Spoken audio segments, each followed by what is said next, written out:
Hi friends, আশা করি আপনারা ভালো আছেন। আজকে দারুণ স্বাদের একটি রেসিপি নিয়ে এসেছি। আশা করি ছোট বড় সকলেরই খুব পছন্দের হবে এই রেসিপিটি।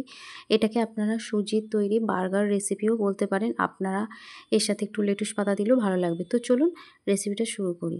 প্রথমেই কড়াতে আমি সাদা এখানে তেল ব্যবহার করেছি।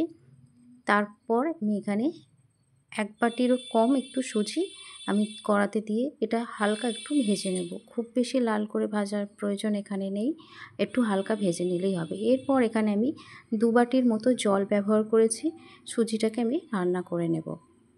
এরপর 1 চামচ এখানে চিনি ব্যবহার করেছি। মিষ্টিটা এইভাবেই রাখবো ঠিক, আপনারা চাইলে কম বেশি করতে পারেন। তারপর আমি এখানে কোকো পাউডার দিয়েছি 2 চামচের মতো। যদি আপনারা কোকো পাউডার ব্যবহার না করতে চান তাহলে সুজিটা একটু লাল লাল ভেজে নেবেন, ভালো লাগবে।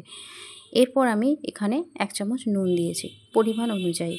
এবার সুজিটাকে ভালো করে রান্না করে নিতে হবে, একবারে শুকনো শুকনো করে নিতে হবে। আর আপনারা যদি সাদা তেলের পরিবর্তে ঘিও ব্যবহার করতে পারেন এই সুজিটা রান্নার ক্ষেত্রে। তো দেখুন সুজিটা এরকম ড্রাই নামাতে হবে। তো এখানে আমি নামিয়ে নিয়েছি একদম শুকনো শুকনো করে। এটাকে আমি ঠান্ডা হওয়ার জন্য রেখে দেবো।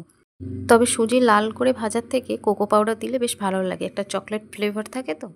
এরপর আমি এখানে কিছুটা সাদা তেল নিয়েছি, তারপর কুচনো পেঁয়াজ, ধনেপাতা, কাঁচা লঙ্কা আর সিদ্ধ করে রাখা একটা আলু নিয়েছি।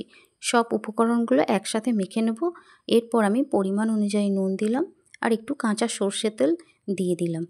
এবার সব কটা বেশ ভালো করে একটু মেখে নেব। তো আপনারা চাইলে ঝালটা কমিয়েও নিতে পারেন কিংবা বাড়িয়েও নিতে পারেন। তো দেখুন এখানে আমি আলুটাকে বেশ ভালো করে মেখে নিয়েছি। এরপর একটু একটু আলু নিয়ে এটাকে একটা গোল শেপ করে নেব, যেমন আলুর টিকিয়া বানানো হয় সেরকমভাবে একটা আলুর টিকিয়ার মতো করেই বানিয়ে নেব। তো দেখুন এইভাবে। তো এইভাবে বানিয়ে নিয়েছি আমি সবকটা, মোট 4টে হয়েছে।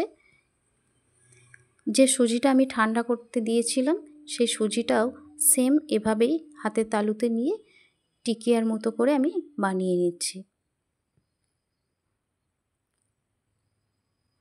তো এভাবে আমি সুজি আর আলুগুলো গোল করে শেপ করে নিয়েছি।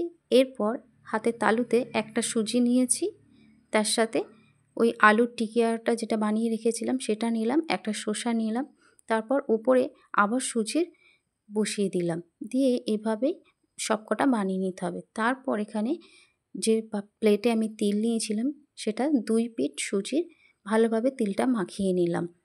তো এইটা আপনারা এভাবেও খেতে পারেন কিংবা ফ্রাই করেও খেতে পারেন, দুটোতেই খুব সুন্দর লাগবে। তো আপনাদের বাচ্চাদের টিফিনে এভাবেও দিতে পারেন। এখানে আমি তেলে ভেজে নিলাম। তো এই সুজির তৈরি বার্গার রেসিপিটি ভালো লাগলে অবশ্যই চ্যানেলটিকে সাবস্ক্রাইব করবেন, সাথে লাইক কমেন্ট শেয়ার